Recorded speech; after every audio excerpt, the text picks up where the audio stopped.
So last September, I rebranded my podcast, and this was episode 102. And one of the things that I mentioned in that episode was the inclusivity of men and women. Because if I can be honest, I feel like there's a war between genders out here in these streets. I'm just going to be honest, not even just these internet streets, these offline streets. It seems to be a lot of tension and friction there.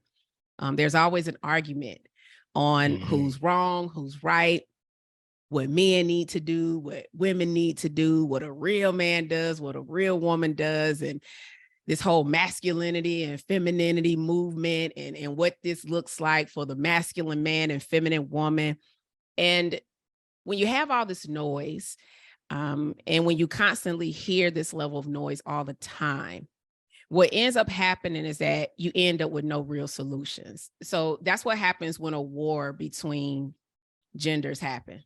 There's no real solution. So if there's no real solution, we're only focusing on the problem. It also prevents collective collaboration with one another. And this also goes beyond just the romantic relationship. And what happens is this causes a deterioration of relationships in general. So relationships begin to die when you have all this noise and this battle between genders. And wherever you are who's listening right now, wherever you are in your divorce, wherever you are in your breakup phase, this could be difficult to hear, specifically if you feel like you were mistreated, right? However, in being hurt or mistreated, what we don't want to do is that we don't want to make a generalization about our experience with the opposite sex.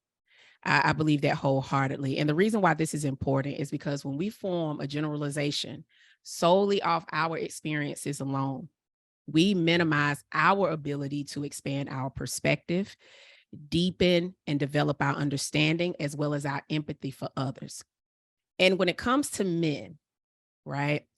When it comes to men encompassing their challenges, their struggles, their internal conflicts, their pain, their identity, to even heartbreak, it is vital to approach the topic with compassion. And the reason why I say this is because societal expectations and stereotypes can burden men a lot. And what happens is when it burdens men, it affects their self-expression, their mental well-being, and their inability to seek emotional support. So when they don't get the emotional support, they suffer in silence, as well as their overall happiness. So listening to understand allows for everyone to develop a more constructive and inclusive dialogue.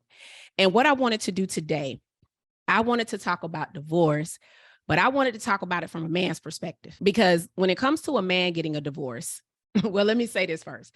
I feel strong about how judgmental people are about divorce in general. However, women are more likely to have more support and great empathy when going through a divorce than men.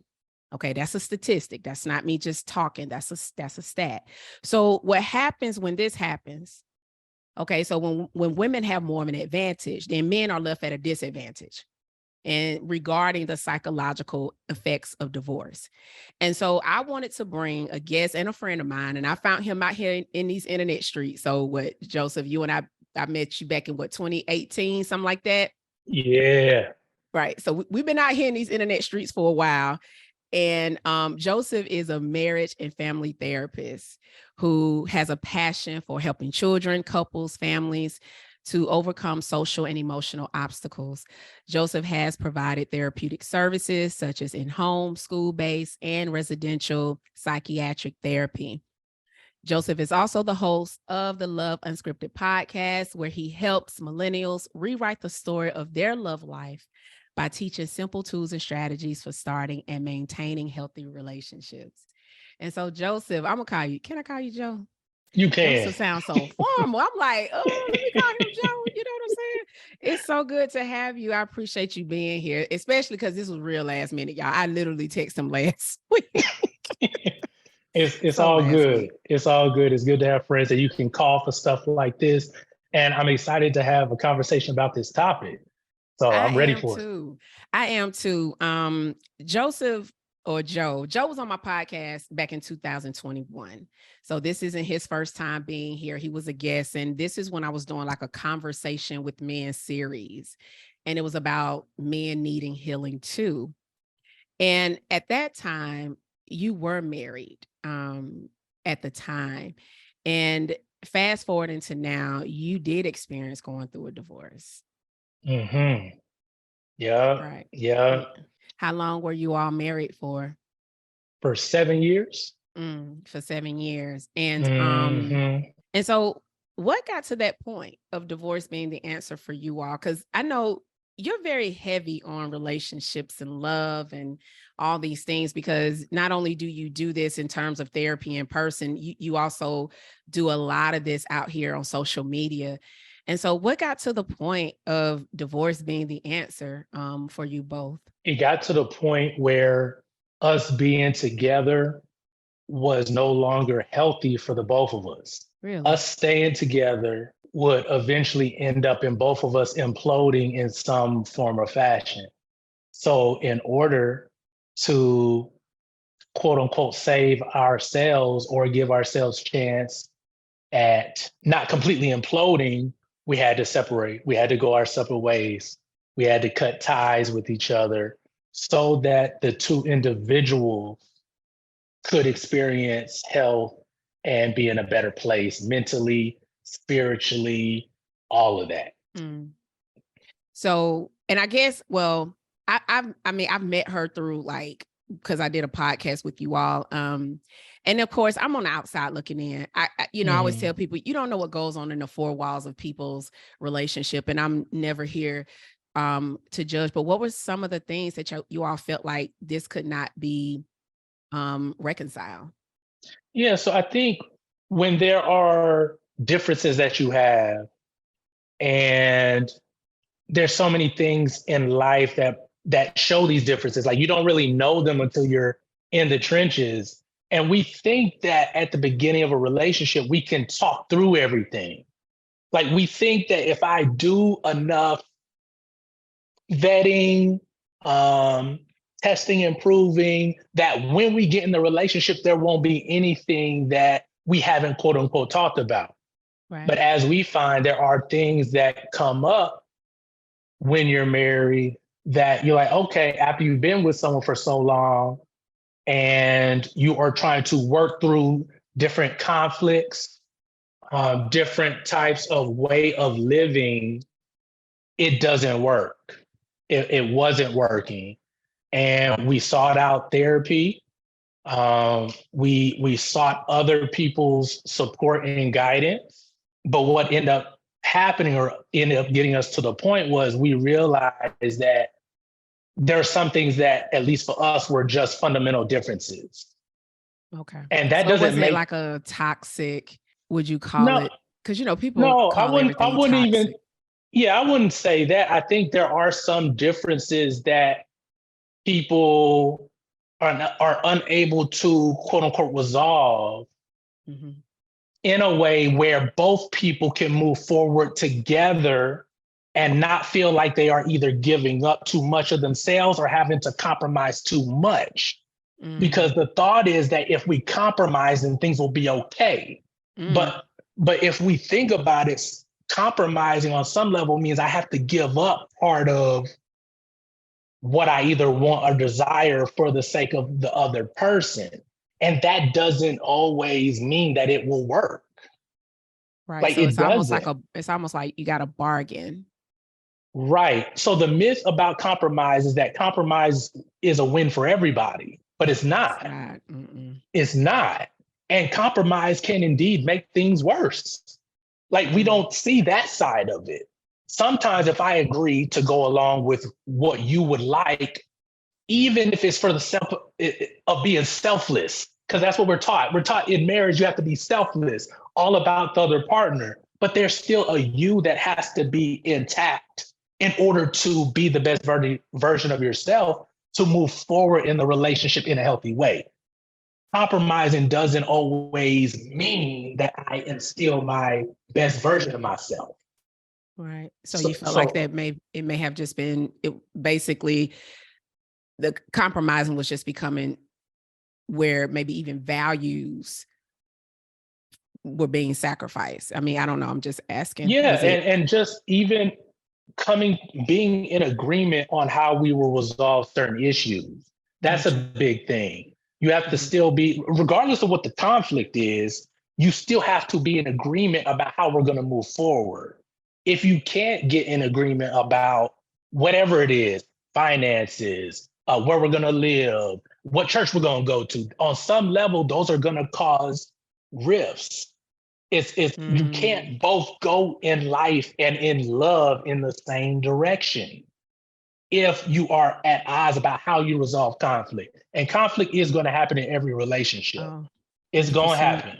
So you have to figure out what is your conflict style, but also understanding that after a certain point, you do have to come together and be able to make a logical and a prayerful decision that is this going to cause us more harm than good. And the reason I say that is because think about, like, I've worked with children's services. It would be ideal to keep children with their parents. But there are some situations and circumstances where children have to be removed out of the home for the betterment of the child, not because the child doesn't love them, not because I've even seen social workers sitting there like internal conflict, like I really want to leave, like let the child stay with their mother, but it's not the best thing. I really want the child to stay with that father, but it's not the best thing. Right. And so we have to separate in order for both people to get what they need, for both people to be able to heal and to be able to seek out some level of wholeness after. But sometimes you cannot heal being with the person that you, for whatever reason, can't get on the same page, because marriage takes being on the same page, singleness of purpose. And if you can't do that, then it's going to be difficult. So let me ask you this. Was it more mutual, or did one person wanted it first? I think we both fought, we both tried, and then we both decided, like, it's not going the direction that either of us want. So we did have to make the decision that we're going to go ahead and go our separate way. Did you ever want to reconcile? No, because I think after going through so much, after trying for so long to even get to that decision, it's a lot. To get to that point, it takes a lot. And I don't want people to think that people are just going at divorce willy-nilly. There's a lot of sleepless nights. There's a lot of contemplation. There's a lot of ruminating over what could have been, how things could be different. What if we come up with our miracle? Like, what if something happened miraculously? And like it's not a easy decision. And I think when people make it, they make it from, and this is, I can't speak in absolutes, but I've just from what I've seen also counseling couples, it's not a lighthearted decision. It comes with real world implications. Correct. Like other people are impacted, families are impacted, children are impacted, work is impacted. Like all of that is impacted. So I don't want people to think that people just out here doing it just because it's fun or it's just to get out of a relationship. But some people, it is the exit that is needed in order to not self-implode and in order to be a renewed version of yourself. No, that's good. I'm glad you said that, because there's a lot of misunderstanding around making this decision. It's probably one of the most toughest decisions to make, is whether or not to dissolve a marriage. Let me ask you a question, because I know I talked about men and just the things that men go through in terms of just their own internal battles, their own heartbreak. Men go through divorce too. It's not just women. I mean, they go through it, they feel it. Did you reach out for help? How did you deal with your process in terms of healing from it, because even though that this was mutual, it didn't mean that it was easier, right? There's still a, divorce is like a death, and the grieving process is a real thing. And by being a man, specifically a Black man, the stereotypes in culture, the expectations for you to just be strong and suck it up is the standard. And I would like to know, did you allow yourself to grieve it? And on top of that, you're a therapist. So, here's you're a therapist, you already know what to do, but we ain't logic right now. We are highly emotional. So how did you allow yourself to grieve it in the beginning? Yeah. So what I initially did, because I've seen it, one of the things I wanted to make sure I did was put some type of life vest on. And so what that looked like for me is there is a temptation, because I quote unquote know the information, that I can do it by myself. That is the temptation for me, because I am a therapist, because I do this often, that I must have the information to be able to do it. But what I decided to do was not do that. I put a life jacket on and made sure I stayed in therapy. So I was already in therapy before we went through the divorce. But what I made sure of when the decision was final, that I made sure that I doubled down and did not exit therapy. I made sure, because I understood, and I understood there was going to be a process of healing, like you mentioned, that needed to occur, and I couldn't trust myself to do it by myself. Right. So I needed someone that specialized in what I was going through to support me in that. I did not trust myself to do it on my own. So I made sure that, hey, I have a line item in my budget that is therapy, and that doesn't change. Shoot, I'll give up clothes, I'll give up something else, but therapy is not leaving the experience. And that was very beneficial, because the therapy actually helped me process all of the feelings and emotions. It helped me understand that it's okay to grieve in my own way. And I was fortunate to have another Black male therapist, and he could talk to me real straight. I needed that support. And so hearing that, Joe, it's okay to cry and grieve this. Joseph, it's okay to go out in the woods and yell and say everything you wish you could have said. Like, these are therapeutic things that you can do and that you should do so that you can heal. I had to hear those things. And so, yes, I was able to go through my own grieving process. I was able to sit with the fact that what I thought was going to be forever is no longer forever. And it is a death. I allowed myself to feel the feelings of anger, emotion, bargaining, all of that. I experienced it. But one thing I can say is really important, even with that, was I did not block other people out. What do you mean? So I did not just completely ghost my support system. So hear me, I ghosted the internet. Listen, I ghosted everyone that was outside of the support, because I did not need that extra commentary on what I was going through. I needed the voices of people who knew me and knew my ex-wife and cared about both of us enough not to keep pouring negative commentary into me. That's good. Keeping good support around you. These men cared about my well-being. And I, in turn, had to be vulnerable and allow them into that space. I had to tell them. I had to let them know what was going on. I had to open my mouth and tell guys that I was close to that, yo, my marriage is done. But I wouldn't have gotten the support if I had just hid it, if I had not said anything, acted like it didn't really happen. I wouldn't have got the support I needed. I wouldn't have been able to lean on people when I needed to lean on them. Because there were times where I was like, yo, I don't even know what I'm doing. And the fellas were like, don't worry, we're bringing you some wings. Don't worry. The wings. Oh yeah, those some good friends. They bring you some wings, honey. yo, let's just go for a drive. Like, people to do that, people to reach out. Even at times where I did not return the calls, they still were consistent. They still were consistent. And I think, unfortunately, men either don't have the support system or don't lean into it. It's one of the two. Either they don't have it and don't have too many people that they can lean on like that, or they have friends and because of societal pressures don't speak up on it. And you have to be able to be vulnerable with a select few. It don't got to be everybody.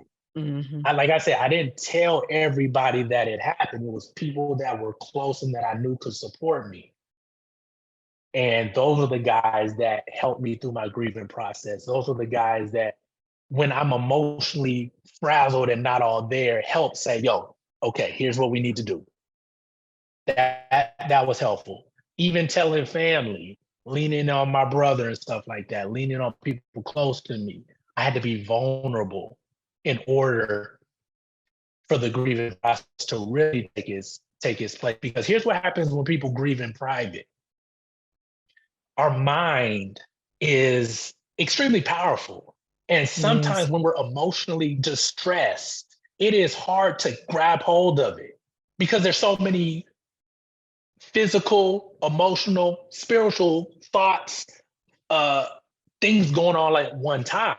And it's normal to be overwhelmed in that situation.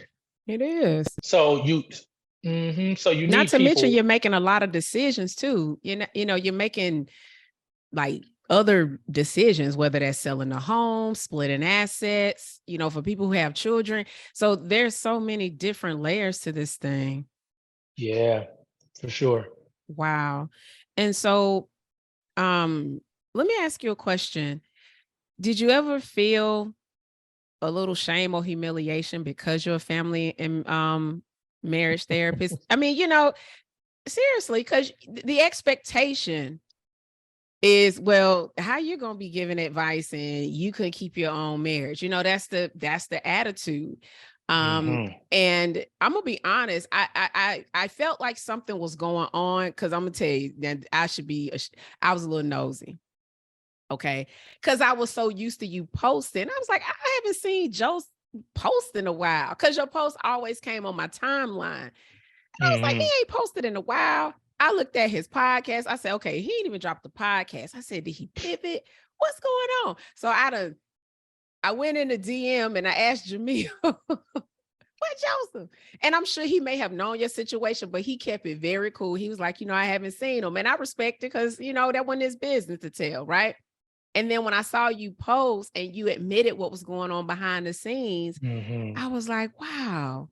And the first thing that came to my head was, I wondered, did he feel some level of, embarrassment or shame or something along those lines?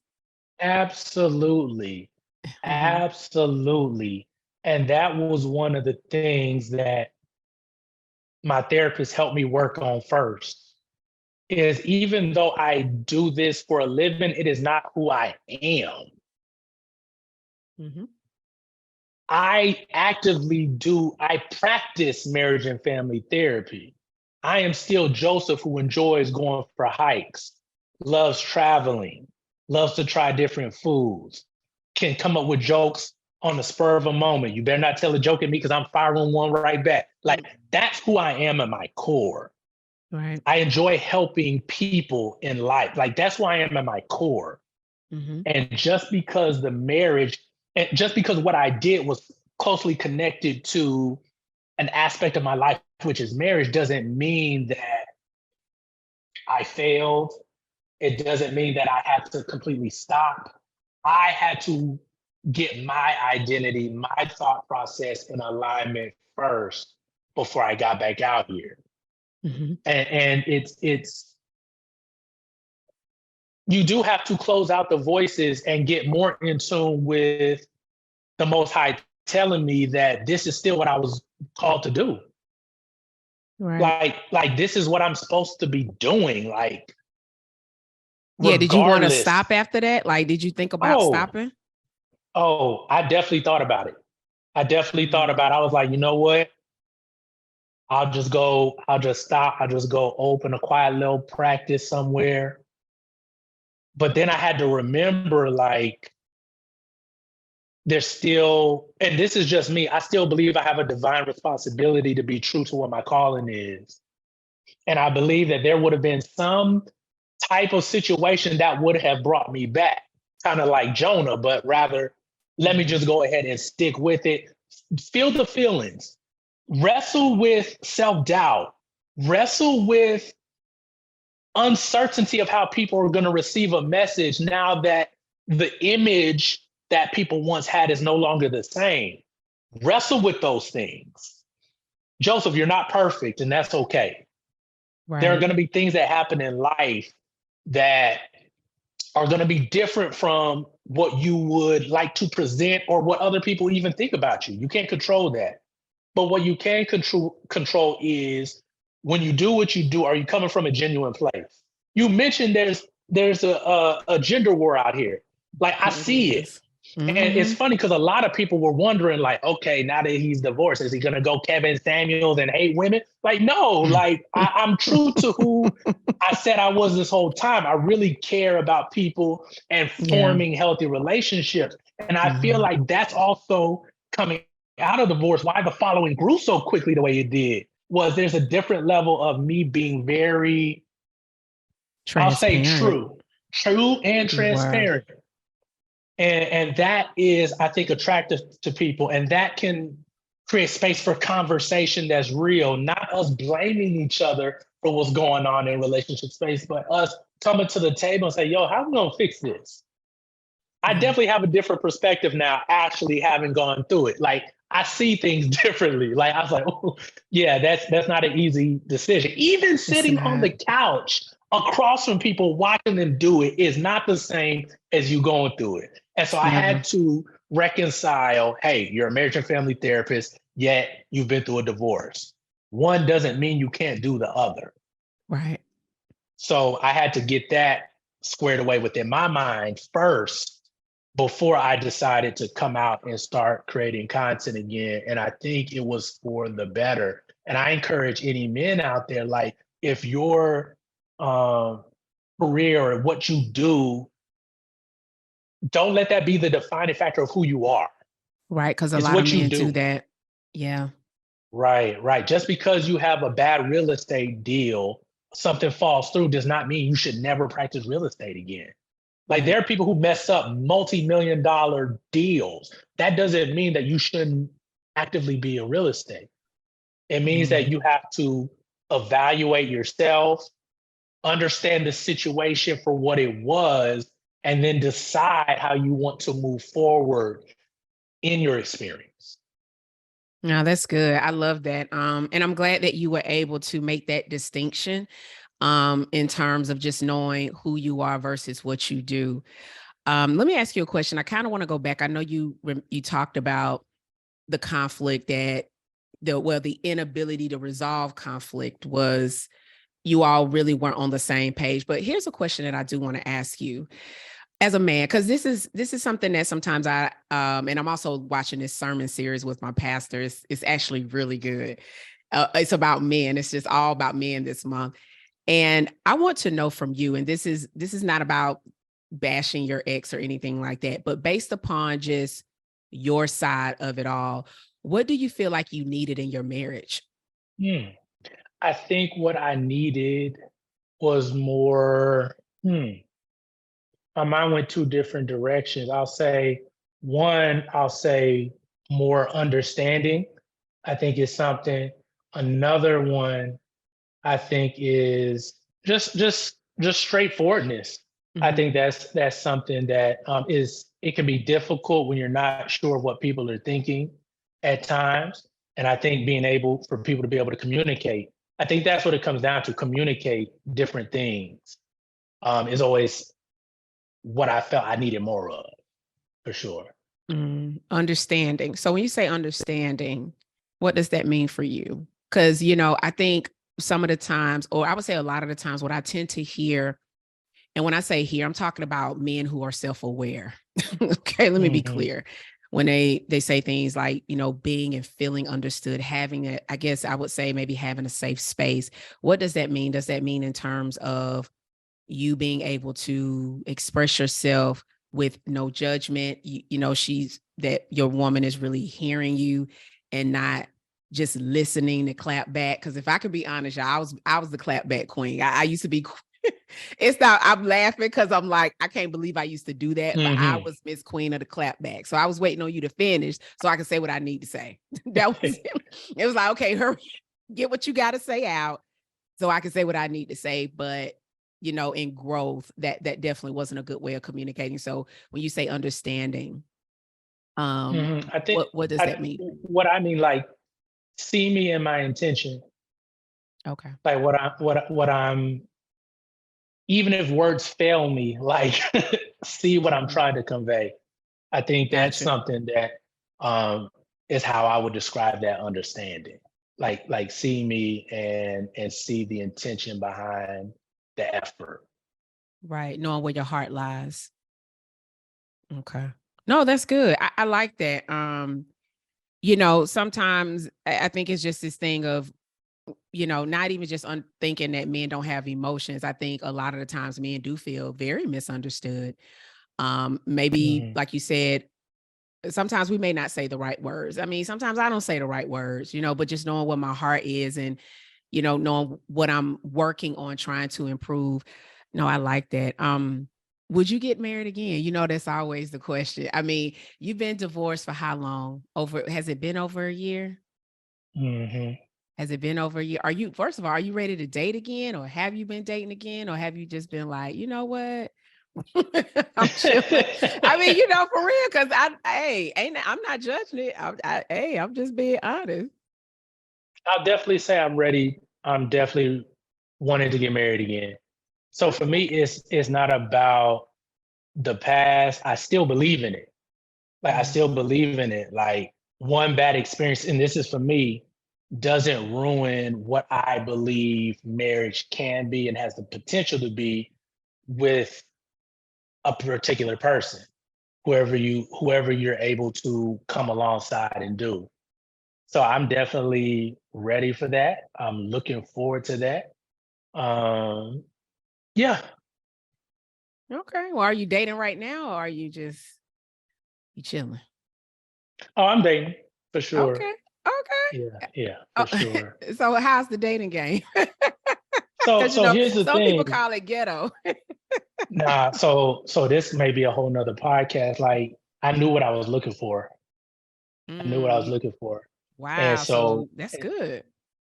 yeah, taking that time to, I mean, and this may just be me. I don't think it's as difficult as people make it out to be when you've done the work.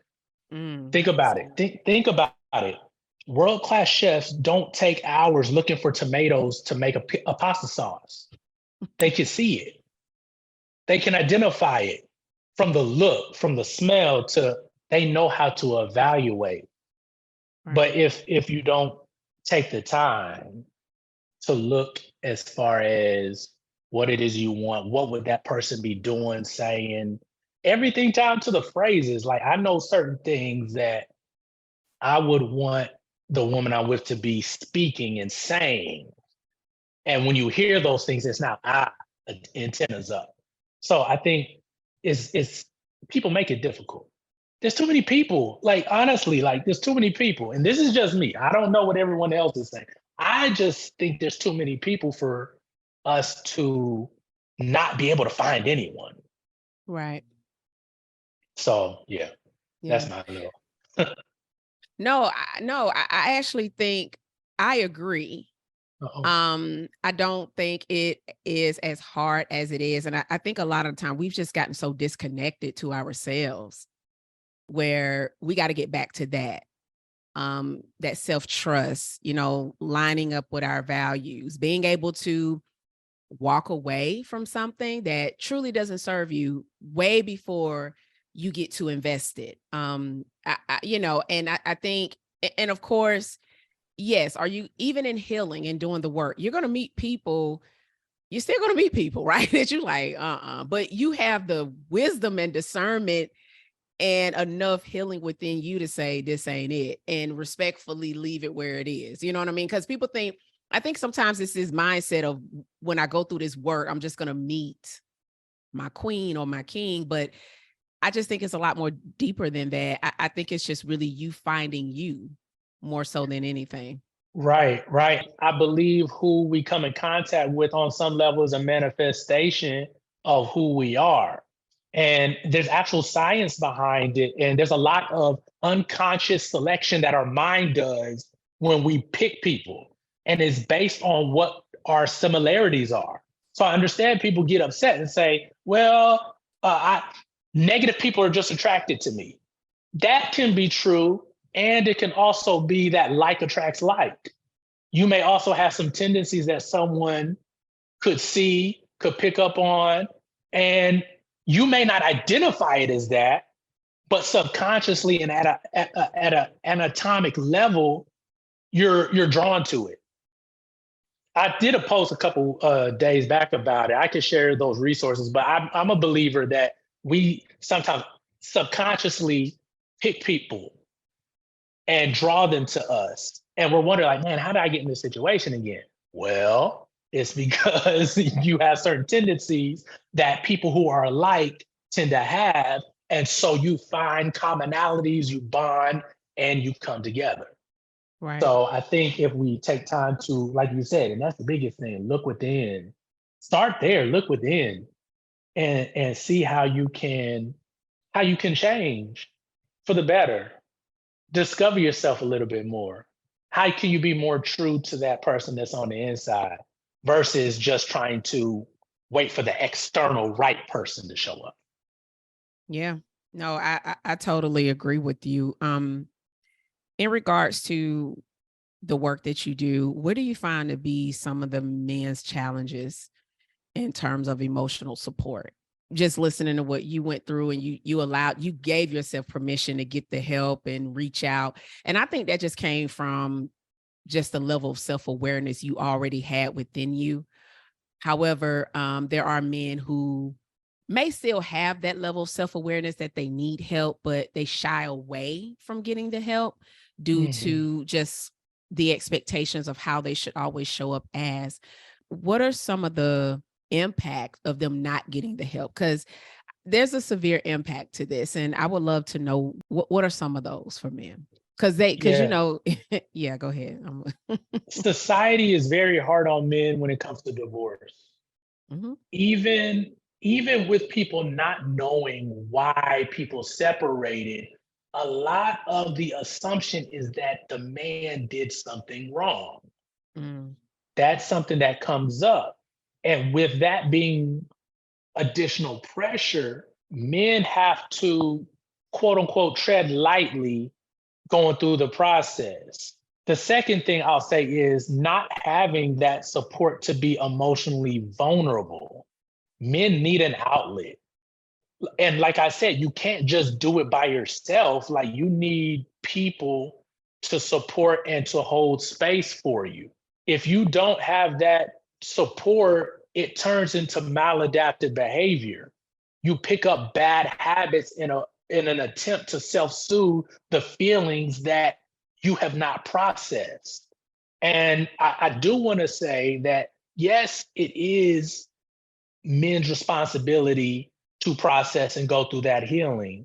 And at the same time, there's not a lot of social acceptance in men openly sharing their feelings and emotions about divorce, breakup, losing a job. Those men get called names if they openly say it or share too much. If you share beyond what I think is manly or socially acceptable for a man to tell, oh, you complaining now. Come on, get over it. Man up is the term that so many of us have heard. Mm-hmm. Or people try to push us through the process really quick. Right. Oh, yeah, I mean, now that you're free, go ahead and get outside, go do this, go do that. Like, get your mind off of it. These are going to cause the man more harm than we realize. Right. The societal Oh, I'm sorry. I didn't mean to interrupt. I'm sorry. No, I was just going to say, like, the societal pressure makes a lot of men not want to openly be verbal about it. Also, not having the support system or a space and location that is as easily accessible as, for instance, like with women in their social circles causes challenges. And then not having the space or being told we can't express it the way we may want to without it being in a particular way. Those are some of the major like hindrances that really catch men up and cause us more harm. Mm-hmm. No, that's good. Because I wanted to ask that question because one of the biggest questions that I get from some of the people that's either in my audience or on my mailing list or even on the DMs is, why do they move on so quickly? And it could be various reasons, right? We can go down the list. Some people already check out prior to, but then it's also a way to escape what they're not facing. So let me ask you, and I know this may be just a personal question. Did you ever think about like getting back out there in the dating game, like right when it happened? Or did you just know, like, I need a break from everything? That was a conscious choice that you made? Yeah, I had to stop everything. Right. Because I knew that if I wanted a chance to have a healthy relationship in the future, then I couldn't ruin that by doing stuff now just to self-soothe. Like, I did not want to trade my future for momentary ease of emotion, momentary distractions. Yep. So I did, like I said, I put a pause, I stopped, I had to get me together. Wow. And I'm telling people, like, it is so beneficial to just focus on you when these kind of things happen. Because it usually takes something catastrophic for us to sit with ourselves. We're in a fast-paced society. We don't take time to sit with ourselves. And a lot of times we ruin future opportunities by not slowing down and taking today as it comes. So I was not in no rush. Like, I knew that the opportunity would be there in the future. I knew it would. I believe that to be true. So if I do want to have a healthy, happy relationship in the future, then there's certain things I can't do today. I can't, because I want what's in the future more than I want this pain to go away right now. And that takes introspection. I'm big on introspection. Like, you got to really know you inside and out so that when tragedy happens, you're not scrambling trying to figure out what you need to do. Like, I tell people, even before like I got the divorce, I have a mental emergency plan for when emotional things happen to me. That was regardless. That was like, whether it's with family, with spouse, like whoever, I have my own emotional wellness emergency kit that I knew. So when things were happening for me, I didn't make the situation worse by doing something that's just responsive. People got to also take time to figure that out. What's your emotional emergency plan? Me, I got to get outside. I got to touch some grass. I got to be active and go into the gym. I have to make sure that I put my phone on a sleep schedule because I got to be sleeping. No matter how, even if I sit in the bed, I got to be in the position where my body, if it decides to sleep, can sleep. Because emotionally charged, emotional tragedies make your nervous system go crazy. Right. It makes your nervous system like it's so excitatory, like, and you can't think straight. So you got to have something in place that says, hey, in case of emergency, break the glass. It's very simple instructions. It's literally like 1, 2, 3, 4. You ever been on a plane? They said, look, the instructions are right here. It's 1, 2, 3. It's ease of process, because they know that when you're freaking out and the plane's going down, you don't need to have some big drawn out plan. You got to have 1, 2, 3, 4. They said all you got to do is blow and it'll inflate. Like, that's one step to make sure that you stabilize. Now, once you get outside the boat and you got to swim, that's on you. Like, that's on you. But you got to have that initial plan until you stabilize. And I believe me having a plan in place, that was in place before I even got married. Like, it's before that, like, intentional, and be intentional about it. That helped me not do things that would work against my own interests. No, I like that. That's really good. Did you ever have a moment where you generalize women after that in an unhealthy way? No. That's good. Yeah, I didn't have that because I don't believe that to be generalization. I don't believe that to be true, because here's the thing. I know women who are not like that. So Right. I either have to feed into that feeling of emotion of hurt. I have to be feeding that to start generalizing. Right. Because that's coming from a hurt place. Because I can count probably multiple people that are not like that. And if I can do that, then it's me choosing to look at and view and to make that assumption about women because I'm hurt. That's how that happens. You're intentionally feeding it, because guess what? It feeds the ego and it feels good. Yep. And it also pushes responsibility away from yourself. Right. Yeah.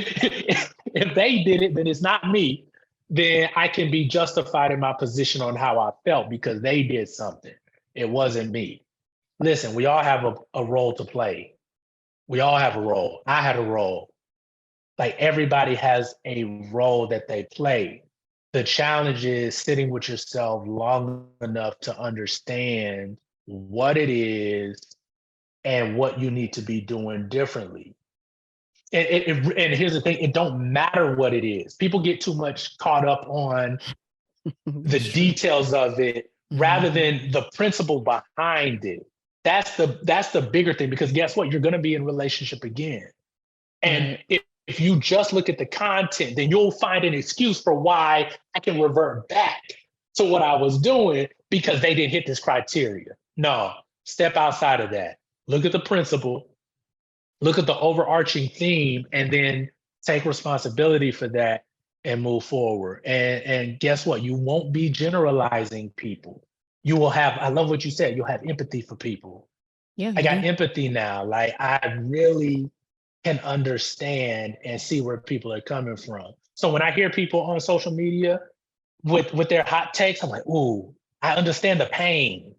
Yep. Like, even though it's coming out wrong and even though they're shooting off at the hip, like, I can look at the pain and say, ooh, they must have had to go through something that was harsh to have that perspective. Absolutely. And when you can look at the humanity in people, it makes it a little more easy to deal with them. So, yeah. It does. Do you feel like there was something you wish you could have done differently? Or is it something that you learned that, you know what, moving forward, I won't do this again, or I'll do it a different way? I know for me, it was this, it was the clap back. That was, I say that all the time. That was my biggest thing. What was it for you? I think I'll be more vulnerable sooner. Oh. Like dive into it. Like it's scary. We can come up with reasons why we don't want to be vulnerable, but that's how you create glue that holds you together. And I didn't do that. I wasn't Was there as a particular vulnerable. reason why? Didn't know how. Like, I had no, before getting married, I had no experiences where I had to be that vulnerable. Like, I couldn't manufacture that experience. And you can only work with the tools that you have. Some of it is, honestly, it's like some of it is, that's not what it is, or I'm doing it, but not doing it to the extent that your partner needs. Like, or just, like I said, not having the tools, not knowing. It's like you don't know what you don't know. Right. These emotional words for men are very new. The vocabulary, we're just now starting to talk about emotional intelligence in men.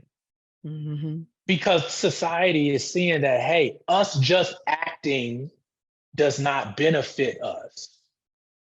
there's a different level of relationship that we need to have with people, and it involves our feelings and emotions.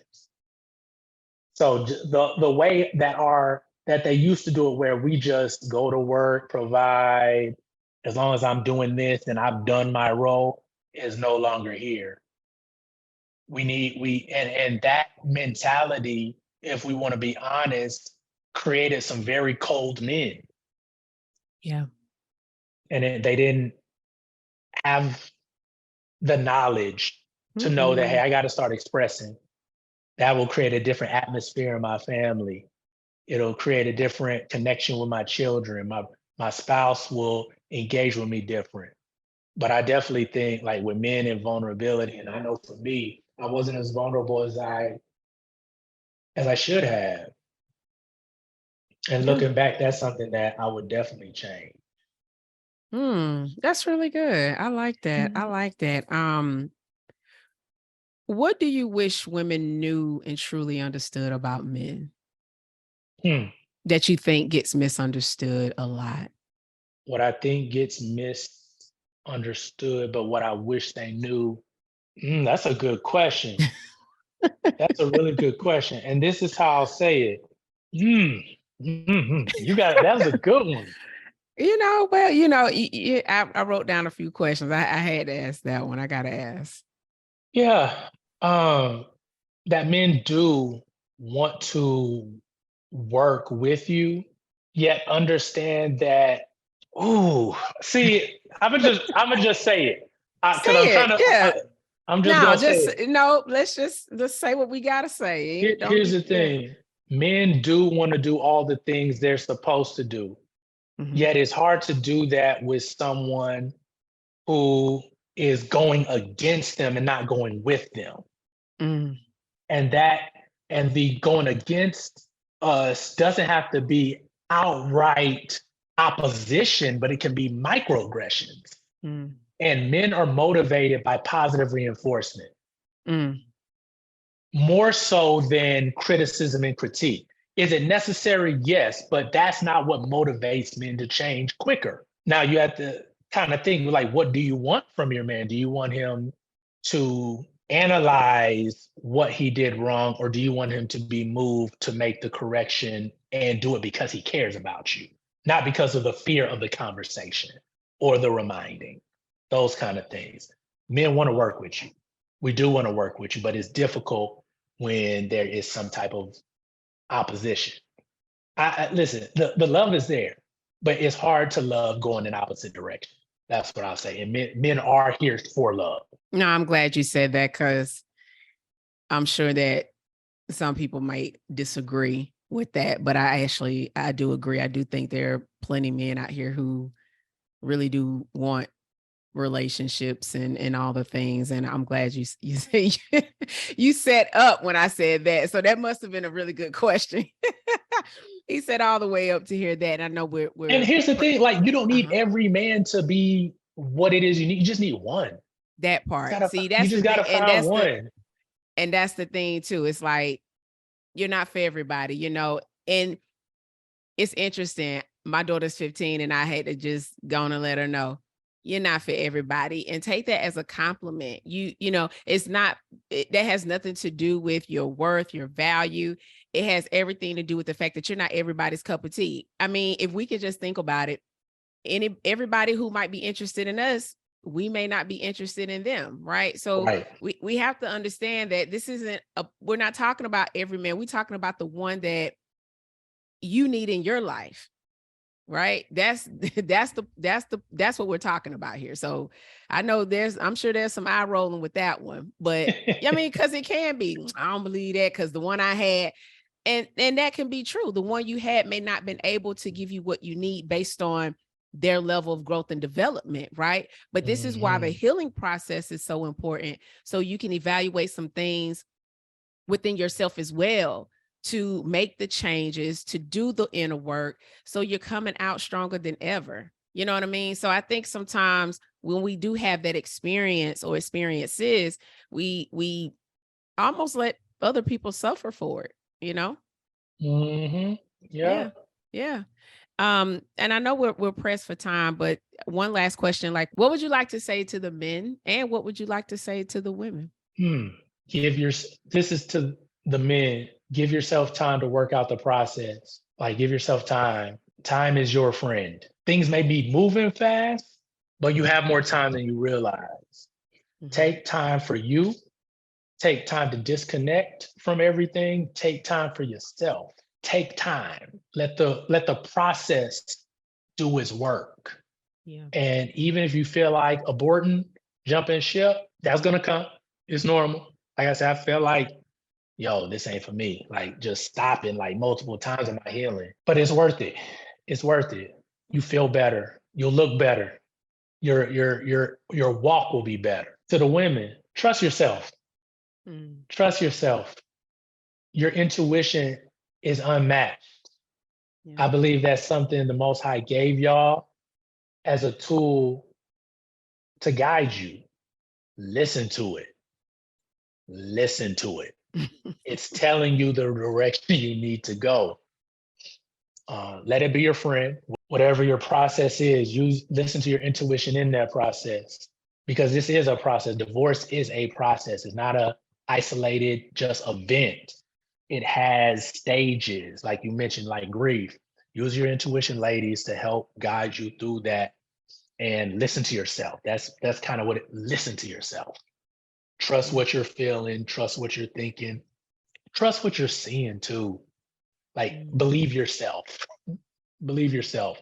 Believe it or not, when we're in this state of hypervigilance due to divorce, your body is super aware. It sees everything. And those things where you're like, man, why am I seeing so much of this? Is because your brain is scanning. It's trying to keep you safe. So during this time, trust what you see. Trust what you see, trust the intuition, and just listen to yourself. Oh, I love that. I love that. That's really good. Where can people find you out here in these internet streets? Oh, most definitely. On Instagram, you can find me at love.unscripted. The Love Unscripted podcast is on all streaming platforms. You can also catch me on YouTube at Love Unscripted HD, and that's where I post videos and stuff like that. Okay, cool. So I'm gonna put everything down, your contact, your IG, your website, your podcast. I'm gonna put all of that in the show notes. And so, Joe, I really enjoyed this conversation. I'm Good. glad I'm that you glad. I enjoyed came. it too. I was like, okay, I hope he'll be mad at some of these questions, but hey, I was like, I wanted to just kind of know where you were in terms of your process and your divorce. I mean, it's been over a year, but I think it's different for everybody in terms of their grief, but I'm definitely glad to see that, you are in a better place, in a better space. Yeah. That I'm really happy for you. Thank you. Thank you. Thank you. And so I'll check you later. All right.